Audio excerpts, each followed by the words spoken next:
Hello, my dear friends, my dear students. Welcome back to my lecture series about the environment and its multidimensional nature, definition, scope, and importance. In our last lecture, we discussed about the environment, why environment is mandatory, to understand how we can create the awareness among the people, and why it is important to create the awareness among the people. So, in last lecture, we discussed about the environment and its multidimensional nature, definition, scopes, and the importance. So now we'll be talking about uh, the different components of the environment. We have already discussed about the definition of environment and some scope, and today we'll be discussing about the different component of environment. So there are four components of the environment. The components are the atmosphere, the surrounding around us is atmosphere, and then lithosphere is the land, is the lithosphere. Hydrosphere, the water body, the water is the hydrosphere. And biosphere, the biosphere is where we are living in, is biosphere. So there are four components of the environment. One is the atmosphere, lithosphere, hydrosphere, and biosphere. So let us start with the atmosphere. What is atmosphere? So atmosphere is actually the layer of gases that surrounds a planet. Atmosphere is a layer of gases surrounds a planet including Earth. So this is atmosphere. It plays a crucial role in sustaining life and influence various natural processes. So these gases are very, very important, which actually play a crucial role in sustaining life and influences various natural processes. Earth atmosphere is composed of a mixture of gases, primarily nitrogen about 78%, and then oxygen around 21%, and traces amount of other gases. The major portion is nitrogen and then oxygen. Nitrogen is 78% and oxygen is 21%, and rest is other traces of the gases. The earth atmosphere consists of several layers, that is troposphere, stratosphere, mesosphere, thermosphere, and exosphere.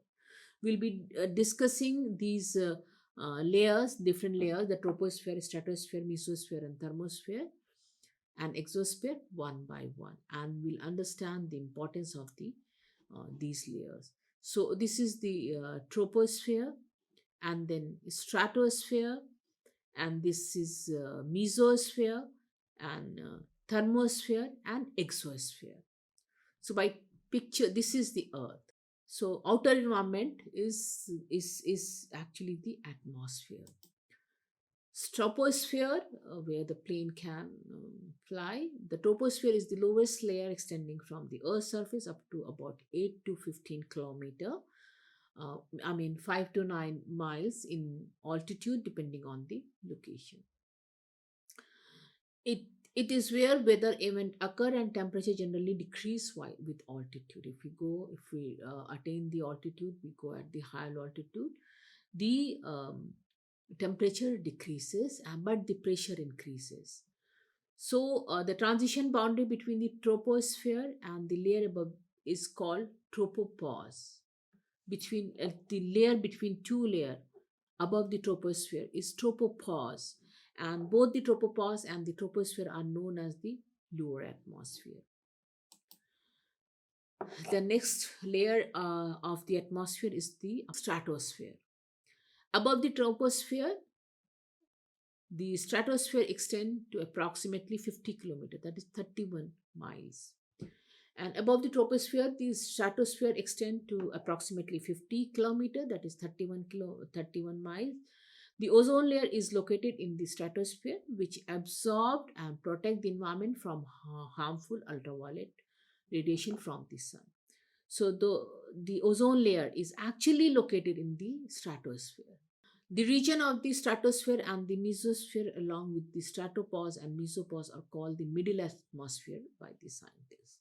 So, after the stratosphere is the mesosphere, the region of the atmosphere, and the region of the stratosphere and the mesosphere, along with the stratopause and mesopause, are called the middle environment. The transition boundary which separates the troposphere from the mesosphere is called the stratopause. So this is about the stratosphere. We just discussed about the troposphere and then the stratosphere. Then third layer is the mesosphere. The mesosphere extend from the stratosphere to around 85 kilometer, that is 53 miles above the Earth's surface. However, the gases in the mesosphere are meteorites hurling into the atmosphere where they burn up, leaving a fiery trail in the night sky. So all the meteorites are in this in the mesosphere. So the gases in the atmosphere, mesosphere, are thick enough to slow down meteorites hurling into the atmosphere, where they burn up, leaving fiery tail in the night sky. The next is the thermosphere. After mesosphere is the thermosphere. That is the uppermost atmosphere, 690 kilometers above the Earth, very far from the Earth. And temperature increases with altitude and reaches approximately 2000 degrees centigrade. The temperature of the thermosphere is the 2000 centigrade, but it would not feel hot to an object in this layer due to extremely low density of particle. The environmental space station orbit within the lie within the thermosphere. So all the international space station orbits are there in the thermosphere. So this is the next layer, and the last layer is the exosphere. Last layer of the atmosphere is the exosphere, and the exosphere is the outermost layer of the atmosphere and extend from the thermopause to 6,200 miles, around 10,000 kilometer above the earth, is the exosphere. So this is the gradually transitioning into the outer space. It is composed of extremely sparse gas molecules, and there is no clear boundary between the exosphere and the space. So above the exosphere is the space. So atmosphere is having five layers. We just discussed troposphere, and then we have a stratosphere, mesosphere, thermosphere, and exosphere. So these are the different layers of the atmosphere. So these are the combination of the gases we need. Function of the atmosphere is uh, serve several vital functions, like it regulate the planet's temperature by trapping and retaining heat, greenhouse effect. It also protect life on earth by observing the scattering solar radiation and blocking harmful ultraviolet radiation, because they stop the ultraviolet radiation to come directly down to the earth, and that's how we are protected from the extreme heat and the ultraviolet radiation. Understanding the atmosphere and its dynamic is essential for various scientific disciplines, including meteorology, climatology, and environmental sciences. So this is a very, very important component to understand the dynamics of the atmosphere. So we need to understand all these five layers of atmosphere, and it is a very, very important because all meteorites are in these this thing. This uh, atmosphere also protect us from the ozone layer. Of course, if we will be directly exposed to the ultraviolet rays, we'll be finished. We'll be having lots of disease. Ultraviolet rays, as we are already aware, are not very good. Now, the second important layer is the lithosphere. Lithosphere is the litho means rock and sphere is the layer. So rocky layer. This is the land mass. We have different layers within the lithosphere. This is the strong upper 100 kilometer of the earth. The lithosphere is the tectonic plate we talk about in plate tectonic. The astrosphere, this is we can see from the pictures. The astrosphere is the weak and easily deformed layer of the earth that act as lubricant for the tectonic plates to slide over. So this is the most it's a very weak and deformed layer of the earth that act as lubricant. This is the lubricant for the tectonic plates. So there are different layers. One is the this lithosphere, and we'll be discussing lithosphere one by one, different layer of the lithosphere one by one. Before that, we should understand the role of the asthenosphere. What is the role of asthenosphere? We all know, we have all studied in very early stage that the Earth was a single landmass, and that landmass was Pangea. And because of the asthenosphere, that is the lubricant, the tectonic, the whole land is based on different uh, plates, and those plates are called as the tectonic plates. So this landmass, the picture is showing the Pangea, the single landmass. With the movement of the tectonic plate, the continental drift took place. They moved apart, and that's how the formation of the world took place.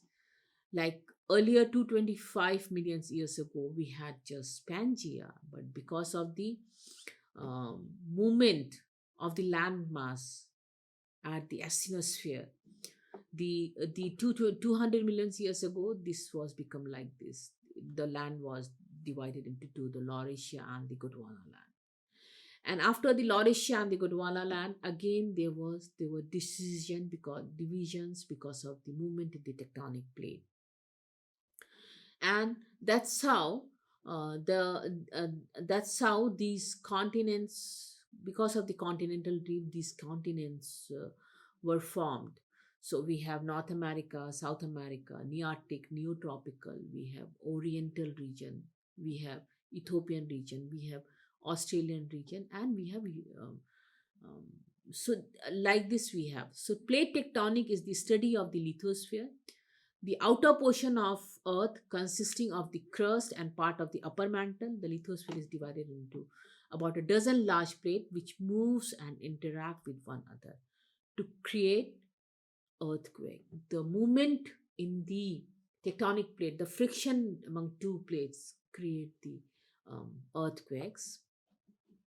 Mountain ranges, volcanic activities, ocean trenches, and many other features. Uh, Continents and ocean spaces are moved. Continents and ocean spaces are moved and changes in shape as a result of these plate movement. So whatever shape we have in present day, that is because of the movement in the tectonic plates. So tectonic plate is one of the very, very important we have to understand before we study about the lithosphere. So still, we are moving towards the north. We are moving towards the north, and India is Himalaya. Himalaya is also formed because of the collision of the two tectonic planes, and these are the folded mountain. That is why Himalayas is called as the new chain of the mountains. And still, because when the two landmass was connected with force, the Himalayan mountain chain was created, and still there are lots of sea fossils we found from the Himalayas. So the lithosphere is the rigid outer layer of the earth encompassing the crust and the uppermost part of the mantle. That is the lithosphere. It is divided into tectonic plates that float on the semi-fluid asthenosphere beneath them. The lithosphere is crucial in the context to plate tectonic, which is the theory that explains movement of these plates and the geological process associated with their interaction. We have just discussed how the world was formed from Pangea to different continents. Instead of existing as a single cohesive shell, the Earth lithosphere is made up of numerous smaller tectonic plates. Because of the convection current in underlying mantle, these plates are always moving, albeit although very slowly. Numerous geological processes, including earthquake, volcanic activities, and the formation of mountain ranges. The Himalayas was formed because of the movement in the tectonic plate, and that is why it is called the new chain of the Himalayas, are caused by the interaction between these plates and their boundaries. So this is about the So there are different layers of the lithosphere. This is the picture taken from the website. The lithosphere consists of two main layers, the earth crust and the upper mantle. These layers have uh, distinct characteristics and properties. The earth crust is the outermost layer of the lithosphere, that is the earth crust, outermost layer of the lithosphere. Lithosphere is the earth, and it is relatively thin compared to the other layers of the earth. And the crust is divided into two types. One is the continental crust, and another is the oceanic crust. Continental crust is the landmass, and the oceanic crust is the seas, the oceans. So earth crust is further divided into two, the continental crust and the oceanic crust. We can discuss with this is the continental crust, and this is the sea, this is the oceanic crust. So the earth crust divided into two different, that is the continental crust and the oceanic crust. The upper mantle, to come to the after the crust we have upper mantle. Below the crust lies the uppermost part of the mantle, is extending to the depth of about 100 kilometer, 62 miles beneath the earth's surface. The upper mantle is primarily periodite. Periodite is an iron-rich rock and contain a rich percentage of olivine. Olivine is a mineral that is usually greenish and is a complex silicate of magnesium and iron. So the outer core is so hot that the mantle in it all is in a liquid state. The outer core is composed of the metal, melted metal, that is nickel and iron.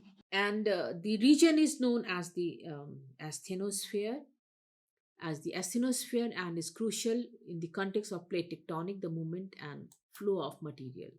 The outer core is composed of the melted metal, nickel, and the iron. Below the crust lies the uppermost part of the mantle. The upper mantle is primarily molten, allowing for some degree of plasticity and movement.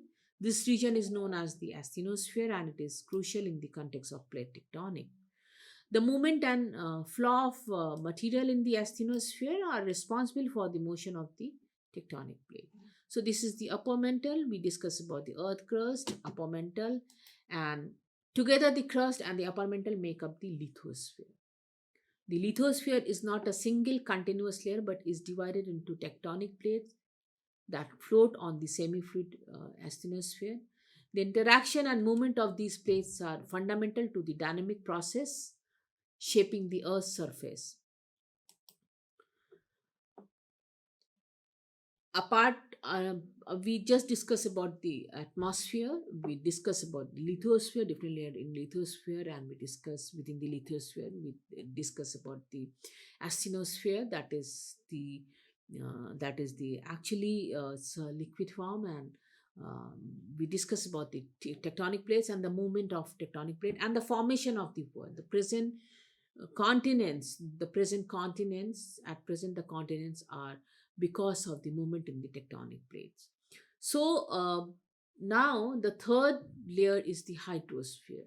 Atmosphere means the gases, lithosphere means the land, and the third layer of the environment is the hydrosphere. Our earth is mostly water. So the hydrosphere is the portion of earth that is composed of water. It encompasses all the water or near the earth's surface, including oceans, seas, lakes, river, groundwater, and even water vapors in the atmosphere. Water is a critical component of the earth system, and the hydrosphere interact with other spheres such as the atmosphere, lithosphere, and biosphere in various ways. All the layers, environmental layer, they interact with each other. Out of available water on the earth, whatever water is available on the earth, 96.5% are oceanic water. Means we cannot drink. It's a salty water. while rest 3% in fresh water. And among the fresh water, the ice has 1.76%, groundwater has 1.7%, and surface fresh water is 0.14%, while atmosphere and soil around 0.002%. So drinking water is very, very less. We should conserve, we should protect the water. Drinkable water is very less because 96.5% is the oceanic water. So these are different form of the hydrosphere. Like we have oceans, we have seas, we have rivers, we have lakes, we have glaciers and ice caps, and we have groundwater. The drinking water, the water which we are drinking, is actually coming from the ground in the form of well, in the form of the bore well. We are getting groundwater, and that is the key component of the hydrosphere includes this all these different form of the water. So I think this is the time is over, and we have just discussed about the two complete layer, and we'll be starting in our next lecture. We'll be starting about the hydrosphere. What is the hydrosphere? We'll be discussing in our next lecture. Till then, thank you very much, and I hope you are getting something out of this. Thank you very much, and try to understand about your atmosphere, lithosphere, study more and more. Thank you very much.